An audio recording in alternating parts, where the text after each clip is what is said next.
और नून लीग के साथ इलेक्शन के बाद इत्तेहाद हुआ था। इस सिलसिले में हम आगे चल रहे हैं। नए सूबों के क़याम और सिंध की तकसीम की अफवाहों पर परेशान ना हो।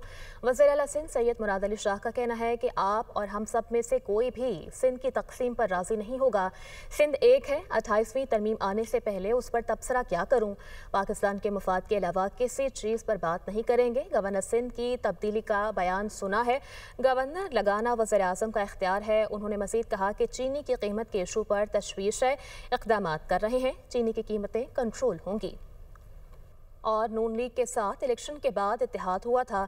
इस सिलसिले में हम आगे चल रहे हैं। नए सूबों के क़याम और सिंध की तकसीम की अफवाहों पर परेशान ना हो। वज़ीर आला सिंध सैयद मुराद अली शाह का कहना है कि आप और हम सब में से कोई भी सिंध की तकसीम पर राज़ी नहीं होगा। सिंध एक है, 28वीं तरमीम आने से पहले उस पर तबसरा क्या करूँ। पाकिस्तान के मफाद के अलावा किसी चीज़ पर बात नहीं करेंगे। गवर्नर सिंध की तब्दीली का बयान सुना है। गवर्नर लगाना वज़ीर आज़म का इख्तियार है। उन्होंने मज़ीद कहा कि चीनी की कीमत के इशू पर तशवीश है, इक़दामात कर रहे हैं, चीनी की कीमतें कंट्रोल होंगी।